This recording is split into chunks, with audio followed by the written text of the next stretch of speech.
Welcome back students. आज की अपनी इस वीडियो में हम सीबीएसई 2023 का मैथ्स का paper question paper code 6533 set 3 को डिस्कस करने वाले हैं।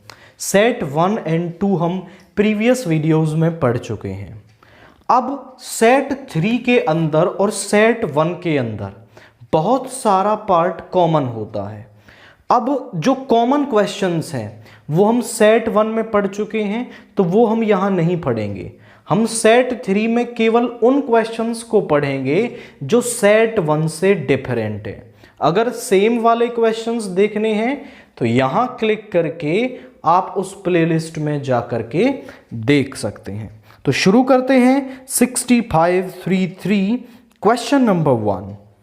If the angle between the vectors a vector and b vector is pi by 4, let से हम उस एंगल को थीटा बोलें तो जो थीटा है हमें वो पाई बाई 4 दे रखा है between the vectors a and b, and a vector cross b vector का जो मॉड्यूलस है वो 1 दे रखा है, और वो कह रहा है कि बताइए कि a vector dot b vector किसके बराबर होगा।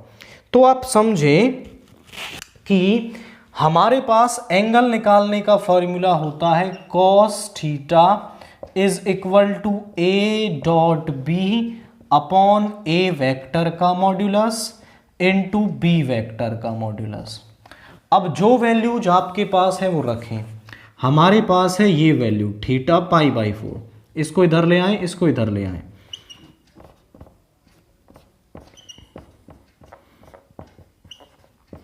a dot B upon cos pi by 4। Cos pi by 4 होता है 1/√2। So a vector dot b vector upon cos pi by 4 is 1/√2। ये ऊपर चला जाएगा। a वेक्टर का मॉड्यूलस b वेक्टर का modulus is equal to a dot B into √2। इसको नाम दो फर्स्ट। ये तो हमने पहली कंडीशन यहां से निकाल ली। a क्रॉस b का मॉड्यूलस, आप a क्रॉस b की डेफिनेशन पर आए तो a क्रॉस b की डेफिनेशन होती है a वेक्टर का मॉड्यूलस b वेक्टर का modulus sine theta dot n cap. n cap एक यूनिट वेक्टर होता है to the perpendicular a and b। n vector is a unit perpendicular vector to both a and b। दोनों तरफ modulus लेंगे। So a vector cross b vector का modulus, यहाँ पहले से मॉड्यूलस है तो दोबारा लेने की ज़रूरत नहीं है। साइन थीटा यानी साइन पाई बाई 4 का मॉड्यूलस और n कैप का मॉड्यूलस। यूनिट वेक्टर का मॉड्यूलस होता है 1, साइन पाई बाई 4 होता है 1/√2, वो इधर आ जाएगा। इसकी वैल्यू है 1। a वेक्टर का मॉड्यूलस b वेक्टर का मॉड्यूलस 1/√2 इंटू 1। सो यहाँ पे आ गया a वेक्टर का मॉड्यूलस इंटू b वेक्टर का modulus is equal to √2। This is second. तो a वेक्टर का मॉड्यूलस इंटू b वेक्टर का मॉड्यूलस आ गया √2। इसको रख दो यहाँ पर। So √2 is equal to a dot B into √2। √2 से √2 कैंसिल हो गया। सो a dot B is equal to 1। ये यहां पर हमें a डॉट बी की वैल्यू मिल गई और यही हमें यहां पर निकालनी थी। अब बेसिक की पॉइंट समझें कि आपको a डॉट बी और a क्रॉस b की बेसिक डेफिनेशंस याद होनी चाहिए। वहां से वो कुछ वैल्यूज आपको देगा और कुछ नहीं देगा। डिफरेंट ढेर सारे क्वेश्चंस बनते हैं। अब आप सबको नहीं पढ़ सकते कि कैसे करते। 2 डेफिनेशन याद रखें, उनमें से आपको जरूरी क्राइटेरिया देगा और एक वैल्यू मिसिंग होगी, वो आप फिर निकाल पाएंगे। आप जैसे ही डेफिनेशंस लिखेंगे आपको क्लियर हो जाएगा कि क्या वैल्यू यहां पर मिसिंग है। इसके बाद क्वेश्चन 4 देखिए। The equation of A line passing through the point 2 minus 1 0 and parallel to the line। अब हमें एक लाइन की इक्वेशन निकालनी है जो 2 minus 1 0 से पास हो रही है एंड वो पैरेलल है किसके, एक गिवन लाइन के। तो दो गिवन लाइन है, मैं वो लिखता हूं, द गिवन लाइन इज, आप देखें तो वो है x/1 y-1/2 एंड 2 - z/2। आप देखें तो लाइन को स्टैंडर्ड फॉर्म में होना चाहिए, यहां z आगे होना चाहिए तो माइनस कॉमन ले लेंगे, ये बन जाएगा z-2 अपॉन -2। आप बोले सर क्या हमेशा स्टैंडर्ड फॉर्म में लिखना जरूरी है? डेफिनेटली, क्योंकि इसके नीचे लिखे होते हैं डायरेक्शन रेशियोज, और हमें जब इक्वेशन निकालनी हो तो हम डायरेक्शन रेशियोज को कंसीडर करते हैं। अब अगर आप देखें ये स्टैंडर्ड फॉर्म में नहीं थी तो यहां डायरेक्शन रेशियोज मिलता हमें 2, और जबकि वो है -2, तो बहुत बड़ी कैलकुलेशन मिस्टेक हो जाएगी अगर आप उसे स्टैंडर्ड फॉर्म में नहीं लिखते हैं। तो इस लाइन के डीआरस क्या हो जाएंगे, डीआरस ऑफ फर्स्ट वो हो जाएंगे 1 2 -2। ये क्या हो गए हमारे पास, डीआरस ऑफ फर्स्ट हो गए। अब जो लाइन हमें चाहिए, हम जानते हैं कि दो पैरेलल लाइंस के जो डायरेक्शन रेशियोज हैं वो इक्वल होते हैं। So DRs of required line, DRs of required line भी कितने हो जाएंगे, रिक्वायर्ड लाइन के भी डीआर सेम हो जाएंगे। वो सेम भी हो सकते हैं, m मल्टीपल भी हो सकते हैं। तो m मल्टीपल मतलब 1 मल्टीपल बोल दें हम उसको, कि हमने 1 से मल्टीप्लाई किया और यही डीआरस आ गए। Equation of line passing through, किस पॉइंट से पास हो रही है वो पास हो रही है आपकी 2 - 1 0 एंड हैविंग डीआरस, और उसके जो डीआरस हैं वो हैं 1 2 -2 इज गिवन बाई, उसका फॉर्मूला क्या होता है, x - x1/a y - y1/b is equal to z - z1/c। x1 y1 z1 वो पॉइंट है जिससे वो लाइन पास होती है, और a b c होते हैं डायरेक्शन रेशियोज। दोनों ही वैल्यूज हमारे पास हैं वो रख दो, तो x - 2 is equal to y + 1 z - 0 upon, यहां पे आएगा 1 2 -2। So this is equation of the required line, और आप मैच करें तो ऑप्शन डी को आप इसके अंदर टिक करेंगे।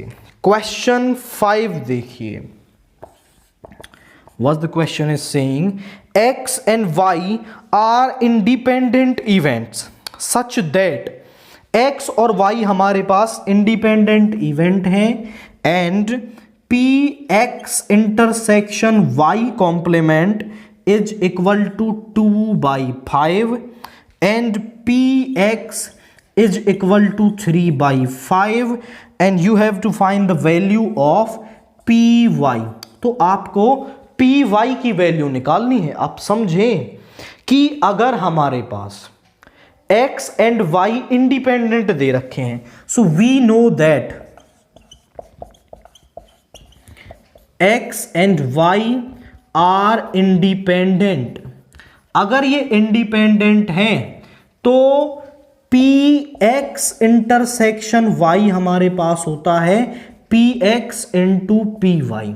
और आप एक पॉइंट माइंड में रखें कि अगर x एंड y इंडिपेंडेंट हैं तो x complement and y complement भी क्या होते हैं, इंडिपेंडेंट होते हैं। यानी कि हम यहां पर P X intersection y complement को लिख सकते हैं P X into P Y complement, because x and y are independent. तो ये वैल्यू हमारे पास है, दैट इज 2/5। ये वैल्यू भी हमारे पास है, that is 3/5। P Y complement हमें निकालना है। 5 से 5 डिवाइड में आ जाएगा, y कॉम्प्लीमेंट इज 2/3 और हमें वैल्यू चाहिए पी वाई की। एंड अब वो निकालना तो इजी हो गया क्योंकि P Y is equal to 1 minus P Y complement and that is equal to 1/3। So जो पी वाई की वैल्यू है वो यहां पर 1/3 होगी। इसके बाद क्वेश्चन 10 देखिए। A and B are square matrices of same order। A और B का जो ऑर्डर है वो सेम है। अगर A और B का ऑर्डर सेम है तो उसे हम ऐड भी कर सकते हैं, सबट्रैक्ट भी कर सकते हैं। इफ कंडीशन क्या है कि A प्लस B का square is equal to A square plus B square है, तो इन सब में से कौन सी कंडीशन होगी जो ऑप्शंस में दे रखी हैं। तो उसके लिए आप इसकी लेफ्ट हैंड साइड को ले लें। दिस a प्लस बी के स्क्वायर को मैं ऐसा लिख सकता हूं a plus B into A plus B, a into A plus a into B plus b into A plus b into B. a into A हो गया a स्क्वेयर, ये बन गया ए बी, ये बन गया B A plus B square. आप समझे, आप बोलें सर हम जनरली फॉर्मूला भी तो ओपन कर सकते हैं। आप समझो, जब हम a प्लस बी का होल स्क्वेयर ओपन करते हैं तो वो भी हमारा इसी तरीके से ओपन होता है, a into A dot B plus B dot A plus B dot B. फिर वहां होता है A square A B plus B A plus B square. But numbers के अंदर ऐसा होता है कि आप a इंटू बी करें या b इंटू ए करें, यानी कि multiplication of numbers is commutative. वो a इंटू बी कर लो, b इंटू ए कर लो, सेम आता है। तो जनरली हम उसको लिख देते हैं a square plus 2ab plus B square. But matrix multiplication is not commutative, always commutative नहीं होता है। वो कभी कभी ऐसा हो जाता है कि a dot B B dot A के बराबर आ जाता है, बट हमेशा ऐसा नहीं होता। तो आप a dot B B dot A अलग अलग वैल्यूज मिलेंगी। अब राइट हैंड साइड में हमें मिल रहा है a square plus B square plus A B plus B A. अब आप देखो राइट हैंड साइड हमें कब मिल सकती है, वो हमें तब मिल सकती है जब ये दोनों टर्म यहां से चली जाएं। और ये दोनों टर्म कब चली जाएंगी, जब ये एक दूसरे का नेगेटिव हो, यानी कि जो ए बी है वो माइनस बी ए के बराबर हो। तो यहां आप रख दोगे ए स्क्वेयर प्लस बी स्क्वेयर, ये हो जाएगा minus B A plus B ए। दोनों को ऐड करेंगे तो नल मैट्रिक्स ओ बन जाएगी, और नल मैट्रिक्स में जिस भी मैट्रिक्स को आप ऐड करोगे वो आपको मिल जाएगी, यानी कि आपकी राइट हैंड साइड बन जाएगी। तो ये इसके बराबर कब आ रहा है, जब जो हमारा ए बी है वो माइनस बी ए के बराबर होगा, तब ये केस यहां पर पॉसिबल होगा। क्वेश्चन 16 देखिए, इंटीग्रेशन से है। Let I is equal to E की power minus x into X plus 1 upon X square into D X, ये हमें दे रखा है। एंड वो कह रहा है इसका इंटीग्रेशन निकालिए। तो आप ध्यान से देखें तो ये एक स्पेशल टाइप का इंटीग्रेशन होता है। कैसा, यहां पर आप इस एक्स स्क्वेयर को दोनों के अपॉन में लिखें, ई की पावर माइनस एक्स, यहां पे एक्स अपॉन एक्स स्क्वेयर बचेगा 1/x plus 1 upon X square D x. अब आप देखें तो इस टर्म का डिफरेंशिएशन हमें यहां पर दिख रहा है। तो आप इन दोनों को लें, ई की power minus x into 1/x dx plus e की power minus x upon 1/x² dx। जो डिफरेंशिएशन वाली टर्म है उसको तो आप एज इट इज रखना, क्योंकि ये आगे जाके कैंसिल होगी। इसका बाई पार्ट्स करेंगे और आइलेट के रूल से एक्सपोनेंशियल लास्ट में आता है, तो ये सेकंड, ये first function. Inverse trigonometric, logarithm, algebraic, trigonometric, exponential order के अकॉर्डिंग लेते हैं। अलजेब्रिक पहले आता है तो फर्स्ट, एक्सपोनेंशियल उसके बाद में है। इंटीग्रेटिंग बाय पार्ट्स,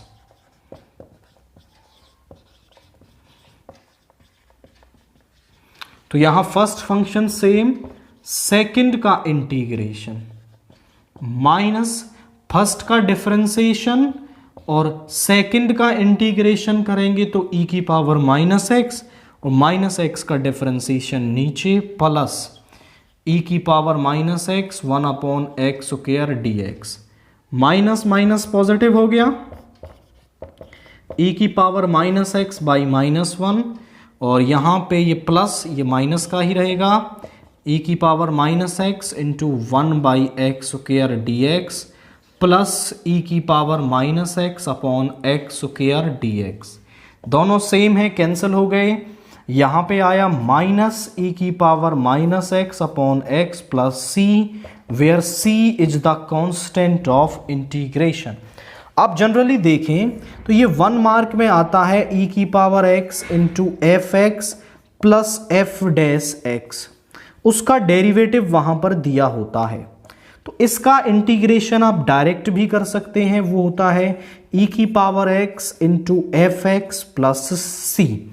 ये हमारा यहाँ पे इसका इंटीग्रेशन होता है और जनरली ऐसे भी आप कर सकते हैं, उसमें कोई दिक्कत आपको नहीं जाएगी। इसके बाद क्वेश्चन 17 आप देखें, the value of 0 to π/2 log 10x dx। Definite integral से क्वेश्चन, यानी कि इजी क्वेश्चन ये है। यहां केवल एक प्रॉपर्टी आप यूज कर लें। प्रॉपर्टी क्या यूज कर लें? हम जानते हैं 0 to a fx dx को हम लिख सकते हैं 0 to a f of a minus x dx। तो यहां ये लगाएं property 0 to π/2 log 10 π/2 minus X, और 10 π/2 माइनस थीटा होता है cot theta. So 0 to π/2 log cot X dx। इसको नाम दे फर्स्ट, इसको second. Adding first and second, यहां पे क्या होगा, i plus i is equal to 0 to π/2 log 10x plus log cot x dx। This is log m plus n किसके बराबर होता है? वो होता है log mn, यानी log 10x into cot x dx। आप बताएंगे बिकॉज log mn जो होता है वो बराबर होता है log m plus log n के। तो जो log m plus log n लिखा हुआ है उसको हम log mn भी लिख सकते हैं। तो इस cot x को आप चेंज कर लें, log 10x into 1/10x। cot x को लिख सकते हैं, ये कैंसिल हो गया, बचा log 1 और log 1 होता है 0, तो i भी क्या आ गया 0, यानी पूरी जो इंटीग्रेशन की वैल्यू है वो 0 आ गई। सिंपली 0 होते ही क्वेश्चन इजी यहां पर हो गया। इसके बाद क्वेश्चन 23 देखिए, क्या है कि find the direction cosines of the line whose Cartesian equation are. हमें लाइन की कार्टेशियन इक्वेशन दे रखी है, हमें उसके डायरेक्शन कोसाइंस निकालने हैं। आप समझें, the given equation is the given equation is 5x minus 3 is equal to 15y plus 7 is equal to 3 minus 10z। मैं आपको लाइन की स्टैंडर्ड फॉर्म बताऊं तो वो इस तरीके से होती है, x minus x1 by A, y minus y1 by B, z minus z1 by C. यानी x आगे होना चाहिए, उसका coefficient 1, similar y similar z, और जो नीचे वैल्यूज होती हैं a b c, ये होते हैं लाइन के डायरेक्शन रेशियोज। और अगर जैसे ही आप इसे स्टैंडर्ड फॉर्म में कन्वर्ट कर लोगे तो a b c यानी drs मिल जाएंगे, और drs को उनके मॉड्यूलस से डिवाइड करने पर हमें डायरेक्शन कोसाइंस मिल जाते हैं। तो ये बेसिक अप्रोच हम यहां फॉलो करेंगे। यहां देखो 5 कॉमन ले लें तो बचेगा x माइनस 3/5, यहां से 15 कॉमन ले लें तो y प्लस 7/15, यहां से माइनस 10 कॉमन ले लें तो z माइनस 3/10। अब इस 5 को नीचे ले आओ, x माइनस 3/5, इसको लिख सकते हैं हम यहाँ 1/5, ऊपर जाके मल्टीप्लाई हो जाएगा, y प्लस 7/15 यहाँ आ जाएगा 1/15, z माइनस 3/10 ओवर माइनस 1/10। यानी अब इस लाइन के drs हमारे पास क्या आ गए, drs ऑफ लाइन वो आ गई 1/5, 1/15 माइनस 1/10। अब जब drs हमारे पास आ जाते हैं तो आप उनमें से कुछ कॉमन दिख रहा है तो कॉमन ले सकते हो, आप किसी पर्टिकुलर नंबर से मल्टीप्लाई करना चाहो तो मल्टीप्लाई भी कर सकते हो। ये direction ratios are m multiple of dc's। अब आप देखें तो फ्रैक्शन वाला पार्ट है, जब इसका मॉड्यूलस निकालोगे तो दिक्कत होगी, कैलकुलेशन बढ़ेगी। तो तीनों का एलसीएम ले लो, 5, 15 और 10 का, तो ये आ गया 5, 3, 15, 2 यानी 30। 30 से मल्टीप्लाई कर दो, यहाँ बचेगा 6, यहाँ बचेगा 2, यहाँ बचेगा -3। ये आ गए डायरेक्शन रेशियोज। अब इनका मॉड्यूलस निकाल लो, मॉड्यूलस ऑफ drs वो आएगा रूट 6 का स्क्वायर 36, 2 का 4 माइनस 3 का 9, यानी रूट 49 एंड दैट इज 7। तो ये आ गया इनका मॉड्यूलस। अब आप समझें कि इस मॉड्यूलस से डिवाइड कर दो तो dc's मिल जाएंगे, डायरेक्शन कोसाइंस 6/7, 2/7 माइनस 3/7। अब आप सोचो यहां से करना इजी था या यहां से करना इजी हो गया। तो जब ऐसा फ्रैक्शन वाला पार्ट बने तो डेनोमिनेटर्स का एलसीएम ले लो, और एलसीएम क्यों, लीस्ट कॉमन मल्टीपल। आप वो सबसे छोटा नंबर निकाल लो जो तीनों से डिवाइड हो जाए, तो नंबर्स इस तरीके से बन जाएंगे, एंड फिर आप उनका मॉड्यूलस भी कर सकते हैं, इजीली रूट भी मिल जाएगा और डायरेक्शन कोसाइंस भी आपको यहां पर इजीली मिल जाएंगे।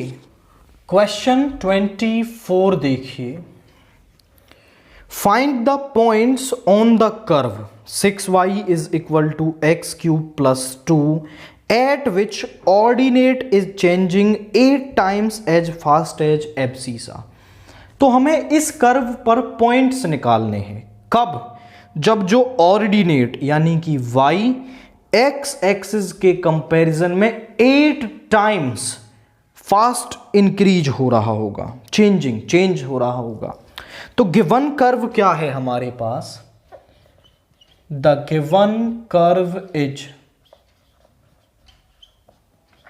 वो है 6y is equal to x³ plus 2, this is first.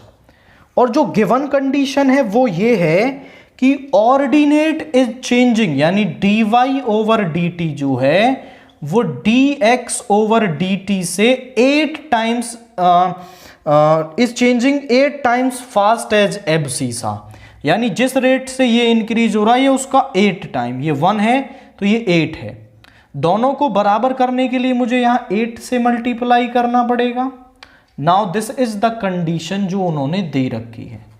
First को डिफरेंशिएट कर दो, differentiating first on both side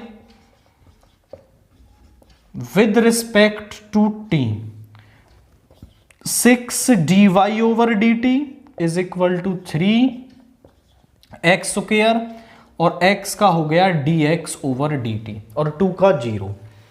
अब इस dy बाई डी टी की जगह मैं 8 इंटू dx ओवर dt लिख सकता हूं और यहां पे 3x स्क्वायर और dx over dt, dx over dt से dx ओवर dt कैंसिल हो गया, 3 से 2 टाइम्स और x स्क्वायर आ गया 16, यानी x आ गया ±4। x की वैल्यू मिल गई तो y की यहां रख के निकाल लो। When x is equal to 4 तो यहां आएगा 6y इज इक्वल टू 4 का cube is 64 plus 2, y is equal to 66 by 6 is 11। तो when x is equal to -4, 6y is equal to -4 का क्यूब इज -64 प्लस 2 यानी -62, y is equal to -62 by 6, this is 2 से करेंगे 313 यानी -31 by 3। So the points are, तो points हमारे पास क्या आ रहे हैं, एक तो आ रहा है 4,11 एंड जब x -4 है तो ये आएगा -31 बाई 3। ये 2 पॉइंट्स आ रहे हैं। करना क्या है कि आप उसे डिफरेंशिएट करें और फिर जो dy ओवर dt और dx ओवर dt में जो कंडीशन दे रखी है उसको रखें और फिर आपको वो जो रिक्वायर्ड पॉइंट्स हैं वो मिल जाएंगे। इसके बाद आप क्वेश्चन 28 देखिए जो इंटीग्रेशन से हमें दे रखा है। Let I is equal to 0 to π/4 log 1 plus 10x dx। यहां हम इंटीग्रेशन की basic property 0 to a f of a minus x का यूज करेंगे। 0 to a f of a minus x dx बराबर होता है 0 to a f x dx। अच्छा उल्टा लिख दिया, यहां पे आएगा 0 to a f x dx को हम लिख सकते हैं 0 to a f of a minus x dx। तो यहां लगाइए अब आप 0 to π/4 log 1 plus 10 π/4 minus x। अब 10 π/4 माइनस x का भी अपना एक फॉर्मूला होता है, वो होता है आपका 1 minus 10x upon 1 plus 10x। यहां रख दो। सो 0 to π/4 log 1 plus 1 minus 10x upon 1 plus 10x। LCM ले लें यहां पर, तो 0 to π/4 log 1 प्लस 10x, ये वैल्यू यहां चली जाएगी 1 plus 10x plus 1 minus 10x। 10x से 10x कैंसिल हो गया, यहां बचा 2/, सो 0 to π/4 log 2/1 प्लस 10x।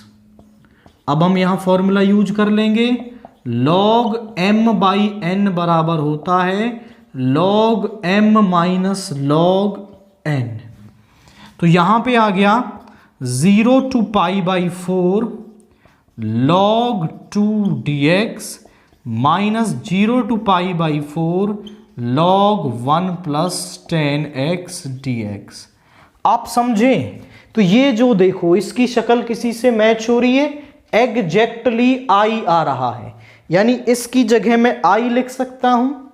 तो यहां आ गया I is equal to log 2 बाहर ले लें, कांस्टेंट है, f1 का integration x 0 to π/4 minus I। इसको इधर ले आएंगे तो i plus I is equal to log 2 और ये आएगा पाई बाई 4 माइनस 0। 2i बन गया is equal to pi by 4 log 2, ये डिवाइड में आ जाएगा। I is equal to pi by 8 log 2. This is basically the integration for this question. Simply first वाली property use करें एंड फिर आप देखेंगे तो I के जैसा बन गया, यहाँ पे इसको रखा इधर ले गए, बाकी इंटीग्रेशन तो फिर यहाँ पर इजी था। इसके बाद क्वेश्चन 30 देखिए जो इंटीग्रेशन से ही है 1 to 4 1 by 2 root 2x plus 1 minus root 2x plus minus 1। जब इस तरीके की टर्म आए root ax plus B plus या minus root ax minus B, तो उस केस में हम इंटीग्रेशन करने के लिए डेनोमिनेटर का रेशनलाइजेशन कर लेते हैं। तो यहां भी हम डेनोमिनेटर का रेशनलाइजेशन करेंगे 1 to 4 और यहां पे आ जाएगा 1 upon root 2x plus 1 minus root 2x minus 1 multiply root 2x plus 1 plus root 2x minus 1 upon root 2x plus 1 plus root 2x minus 1 dx। ऊपर तो टर्म सेम ही आ जाएगी 1 to 4 root 2x plus 1 plus root 2x minus 1, यहां root 2x plus 1 का square minus a minus B into A plus B is A square minus B square. अब इस नीचे वाली term को जब हम सॉल्व करेंगे तो ये आएगा 2x प्लस 1 माइनस साइन और अंदर जाएगा तो 2x प्लस 1, यहां पे बचेगा 2, तो यहां 2 डिवाइड में है दोनों, यहाँ 2 बचेगा तो 1/2 बाहर ले लिया और यहाँ पे आया 1 to 4 2x प्लस 1 की पावर 1/2 प्लस 2x माइनस 1 की पावर 1/2 dx। अब इसका इंटीग्रेशन सिंपली हो जाएगा जैसे आप x का करते हैं, तो आप यहां पर लिखेंगे integration of ax plus b की पावर n, उसका होता है लीनियर टर्म का होता है ax प्लस बी की power n plus 1 upon n plus 1 dot dy by dx of ax plus B.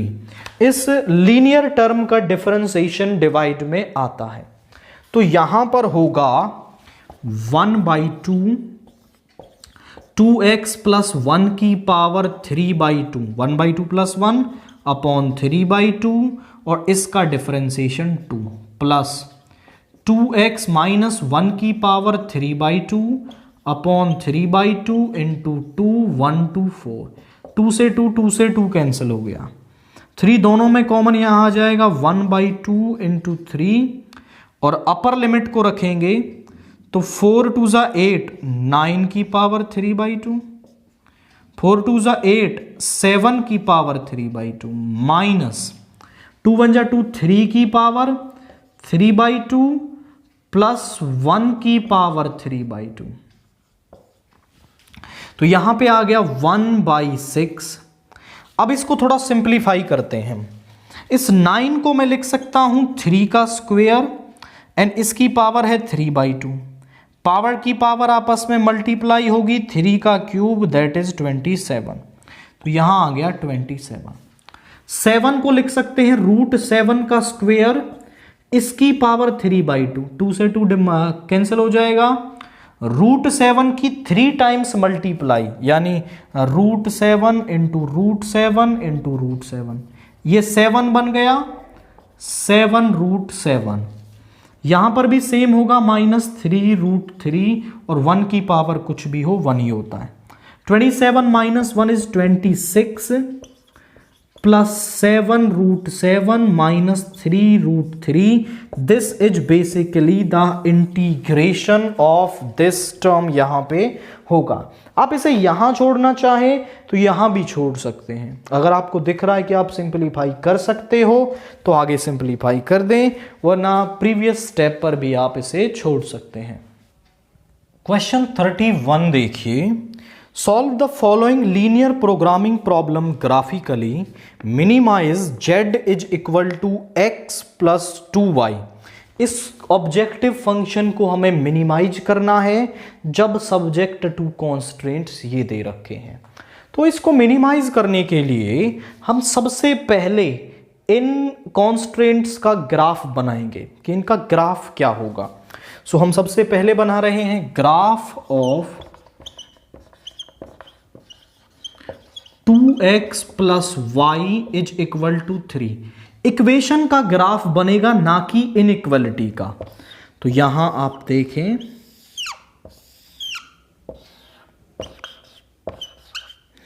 जब x को 0 रखेंगे तो y आएगा 3, और जब y को 0 रखेंगे तो x आएगा 3/2।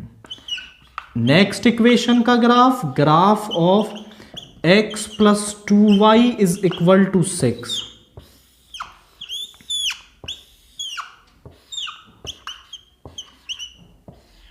जब x को 0 रखेंगे तो y 3, और y को 0 रखेंगे तो x आएगा 6।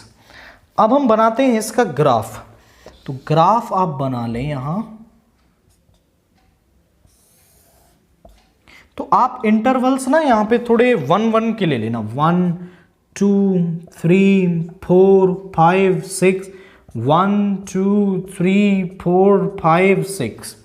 पहला पॉइंट 0,3 यहां पर, 3/2 यानी 1.5 यहां पर, दोनों को मिलाएं।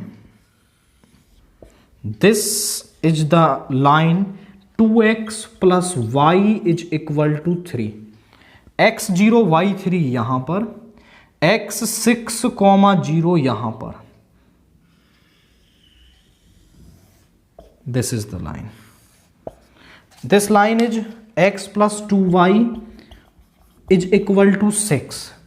तो अब हम इनका चेक करते हैं कि फिजिबल रीजन किस तरफ होगा। दोनों लाइंस के इस तरफ है ओरिजिन, तो दोनों में ओरिजिन रख के देखेंगे। 2x plus Y, equal to वाला साइन छोड़ के इनइक्वलिटी ले लो। 0 प्लस 0 इज ग्रेटर देन 3। तो क्या 0 ग्रेटर देन 3 होता है? ये बात सही है, ये बात गलत है। यानी इस लाइन का feasible region away from origin होगा, इस वाली का इस तरफ होगा। और आप दूसरी लाइन को चेक करें तो यहां पर इसका फिजिबल रीजन 0 प्लस 0 इज ग्रेटर देन 6, यानी इसका भी क्या होगा? अवे फ्रॉम ओरिजिन होगा। और फर्स्ट क्वाड्रेंट में हमें लेना है। तो फिजिबल रीजन कौन सा बन रहा है? देखो यहां कहीं थोड़ी सी जगह के लिए, इस पॉइंट के लिए ये लाइन भी आई है, यानी इसके इस तरफ, और इसके तो इस तरफ लेना ही था, इसके इस तरफ लेना है। तो यहां पर ये वाला जो रीजन है वो इसमें फिजिबल रीजन बनेगा। This region is the feasible region here. आप समझें। अब इसके कॉर्नर पॉइंट्स देखो, एक तो ये कॉर्नर पॉइंट है और एक ये कॉर्नर पॉइंट है। क्योंकि ये फिजिबल रीजन अनबाउंडेड है तो इसमें एक और केस भी लगाना पड़ेगा, बट उससे पहले Z8 इसको नाम दे दो सम A, और A हमें आ रहा है 0,3, इसको नाम दे दो B 6,0। तो Z8A यानी 0,3, तो ये आएगा आपका 0 प्लस 2 इंटू 3 इज 6। Z8B यानी 6,0 is 0 plus 6 plus 0 is 6।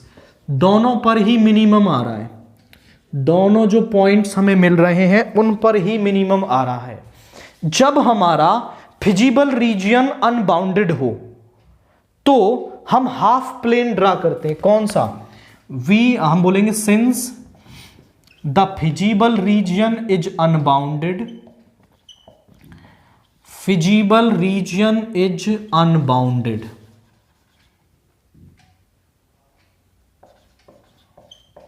Feasible region is unbounded, so we draw the half plane. हम कौन सा हाफ प्लेन बनाएंगे? हम हाफ प्लेन बनाएंगे, एक तो आप ले लो ये z x प्लस 2y, और जो मिनिमम वैल्यू मिल रही है उससे less. I repeat my words, हम मिनिमाइज कर रहे हैं तो लेस देन का सिंबल और यहां से मिनिमम वैल्यू। अगर हम इसे मैक्सिमाइज कर रहे होते तो ग्रेटर देन का सिंबल और यहां कॉर्नर पॉइंट्स पर जो मैक्सिमम वैल्यू है वो लेते। मिनिमाइज में लेस, मैक्सिमाइज में ग्रेटर। इस हाफ प्लेन को बनाना है कि इसका फिजिबल रीजन किस तरफ होगा, उसके लिए हम इसका ग्राफ बनाएंगे। Graph of x plus 2y is equal to 6। आप चेक करें कि इसका ग्राफ क्या होगा। x y, जब x को 0 रखोगे y 3, y को 0 रखोगे x 6, 0,3 6,0। बट आप समझे कि इस हाफ प्लेन के लिए यहां इज इक्वल टू का साइन नहीं है।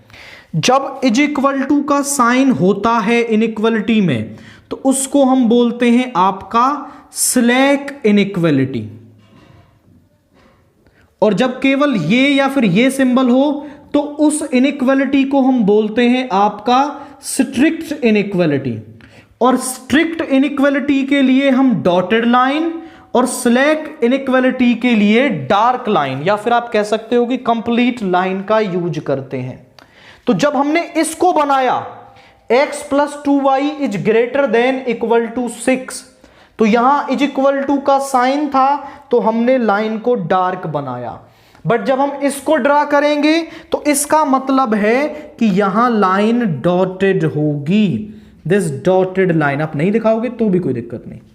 अब डॉटेड लाइन का मतलब क्या होता है, जब हम बना रहे हैं ऐसे फिजिबल रीजन, तो डार्क लाइन का मतलब है कि इस फिजिबल रीजन में इस लाइन के नीचे वाले और जो इस लाइन पर पॉइंट है वो भी उस फिजिबल रीजन में है। बट अगर हम बना रहे हैं ऐसे फिजिबल रीजन तो लाइन वाले पॉइंट्स इसमें नहीं हैं, लाइन के नीचे वाले पॉइंट्स ही केवल यहां पर हैं। तो हमने डॉटेड लाइन बना दी। अब ओरिजिन को चेक करते हैं। ओरिजिन को रखेंगे 0 प्लस 0 इज लेस देन 6, यानी सही बात है। तो इस लाइन का, इस हाफ प्लेन का फिजिबल रीजन होगा नीचे की तरफ। और मैं बोल रहा हूं कि नीचे की तरफ इस लाइन का कोई भी पॉइंट नहीं होगा। ऊपर वाले रीजन में आप देखें तो लाइन और लाइन से ऊपर वाले, और दूसरे हाफ प्लेन में केवल लाइन के नीचे वाले पॉइंट्स हैं। तो दोनों में कुछ कॉमन दिख रहा है आपको। आई रिपीट माई वर्ड्स, ऊपर वाले में लाइन और उससे ऊपर वाले, और नीचे वाले हाफ प्लेन में केवल लाइन के नीचे वाले। तो दोनों में कुछ भी कॉमन नहीं है। आप बोलेंगे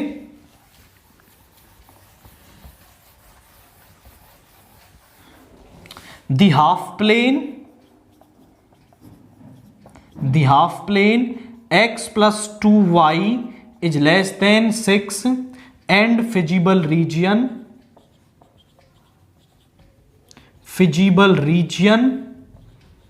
have no common point।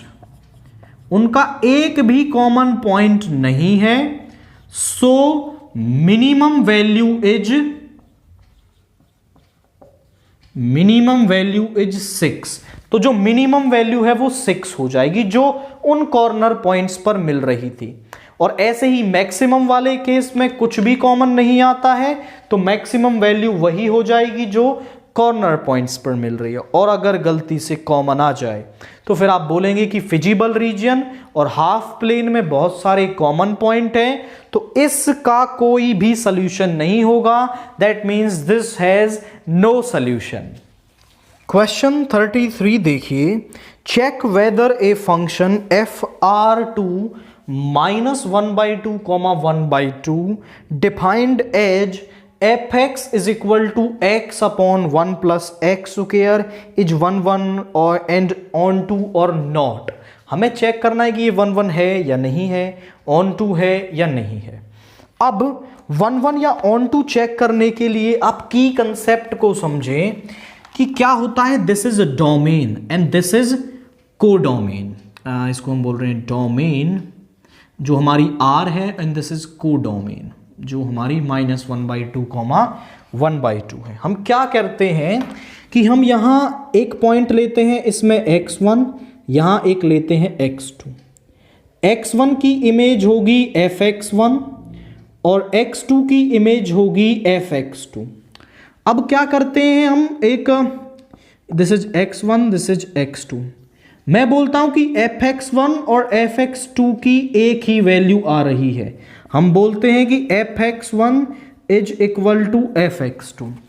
अब जनरली फंक्शन 1 1 कब होता है, उसकी डेफिनेशन क्या होती है कि हर एलिमेंट के लिए अलग इमेज मिले तो हमारा फंक्शन 1 1 होता है। बट यहां x1 इससे मैप करेगा, x2 इससे मैप करेगा, तो क्या फंक्शन 1 1 हो जाएगा? नहीं होगा। अगर fx1 fx2 बराबर हैं तो x1 x2 भी बराबर होंगे और तब ये fx1 fx2 से मैप करेगा। अब एक एलिमेंट की एक इमेज मिल रही है, तो यानी अगर fx1 को fx2 बोल दिया और वहां x1 भी x2 के बराबर हो गया तो फंक्शन 1 1 होता है। रिवर्स में भी कर सकते हो कि x1 को x2 के बराबर मान लिया, x1 को हमने दोनों को एक कर दिया, तो अब जो x1 x2 है वो 2 से मैप करेगा जाकर के। तो इन दोनों को अगर आप बराबर ले आए, fx1 को fx2 के बराबर ले आए, तो भी हमारा जो फंक्शन है वो 1 1 हो जाएगा। आई रिपीट माई वर्ड्स, दोनों में से कोई एक, fx1 fx2 के बराबर ले लो, x1 x2 के बराबर आ गया तो फंक्शन 1 1, x1 x2 के बराबर ले लिया, fx1 fx2 के बराबर आ गया तो फंक्शन इज 1 1। तो करते हैं हम x1 और x2 दो पॉइंट्स लेते हैं from the domain. Let x1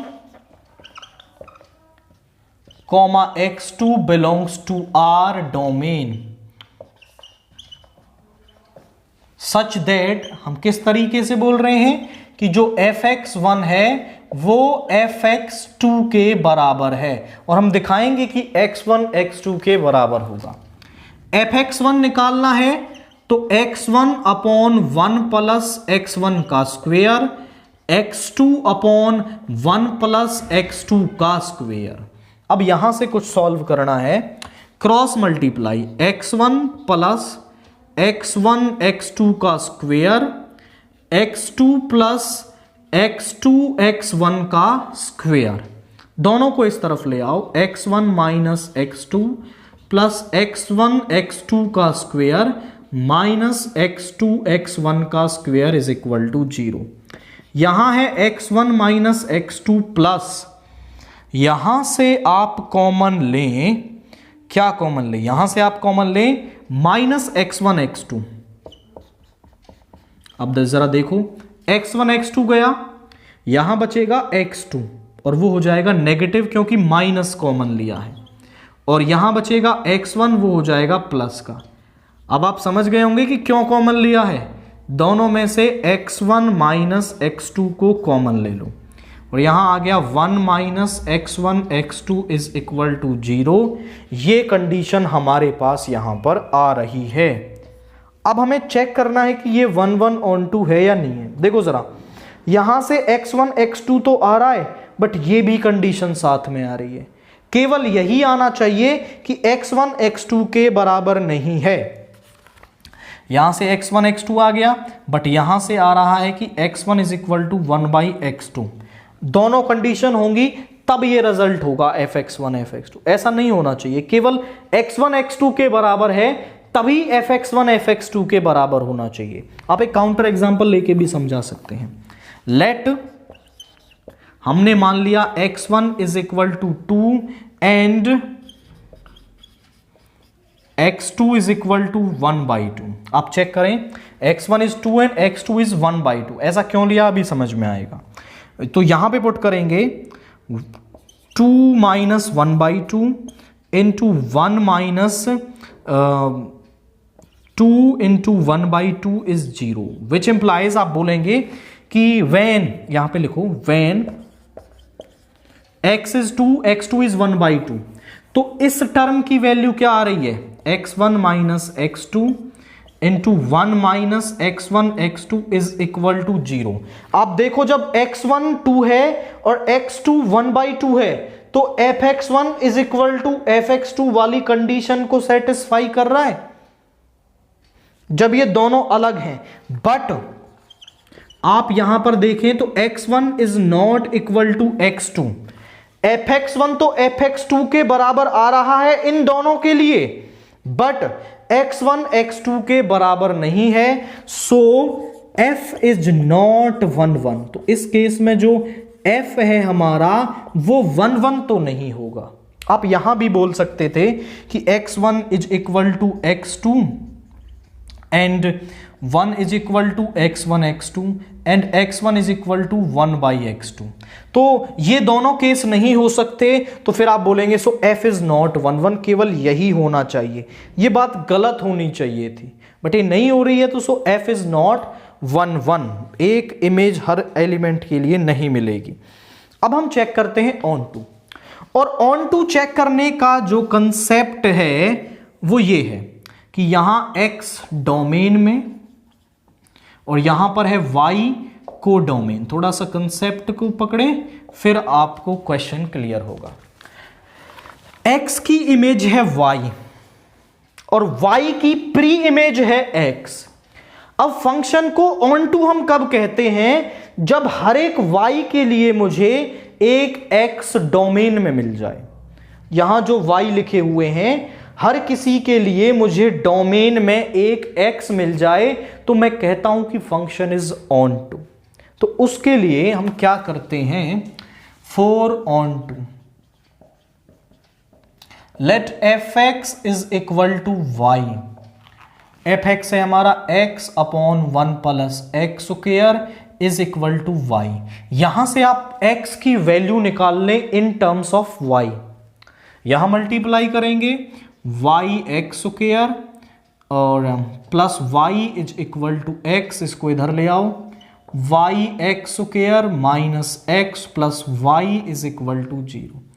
x की वैल्यू निकालेंगे माइनस b यानी plus 1 plus minus b square minus 4ac, 4a और c यानी 4y square upon 2a, and यहां पर आप बोलेंगे y is not equal to 0।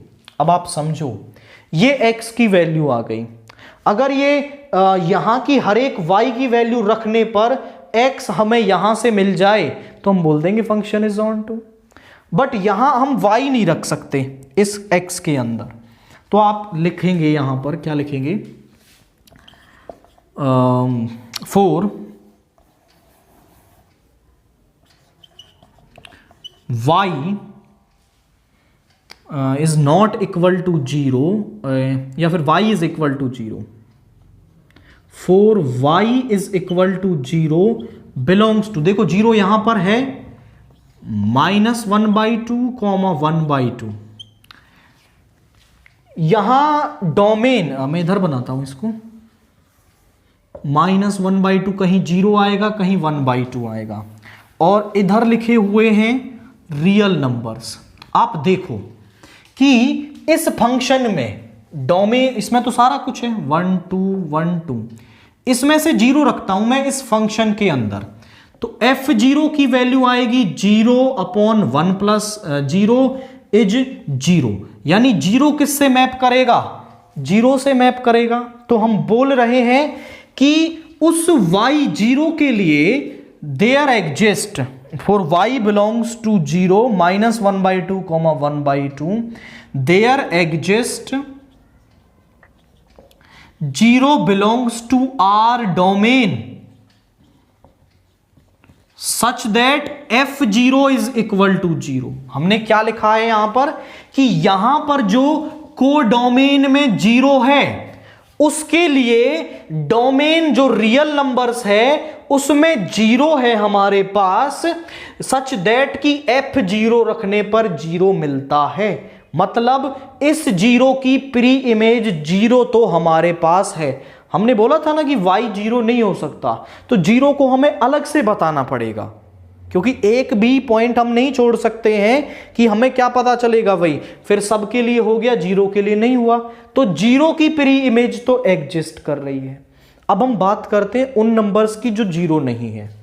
For y belongs to -1/2, 1/2 -0। अब देखिए जरा, अब मैं किन y's की बात कर रहा हूं? अब मैं उन y की वैल्यू की बात कर रहा हूं, 0 को छोड़ दो और उसके अलावा सारे। देखो -1/2 to 1/2, उसमें केवल 0 नहीं है आपका, उनकी हम बात कर रहे हैं। तो अब जब आप देखो यहां -1/2, 1/2 हम लेंगे जिनमें 0 नहीं है हमारा, जिनमें 0 नहीं है, तो यहां वैल्यू रख के देखो, -1/2 यहां रखोगे तो √1 - 4 into -1/2 that will be square होगा, तो दिस इज प्लस का 1/4 दैट इज 0, और ये रखोगे तो भी 0, यानी कि इनके बीच की आप कोई भी वैल्यू रख लो, यहां पर ये ग्रेटर देन इक्वल टू 0 आएगा। तो ये 4y belongs to which implies √1 - y 4y², या फिर केवल बोलो 1 - 4y² is greater than equal to 0।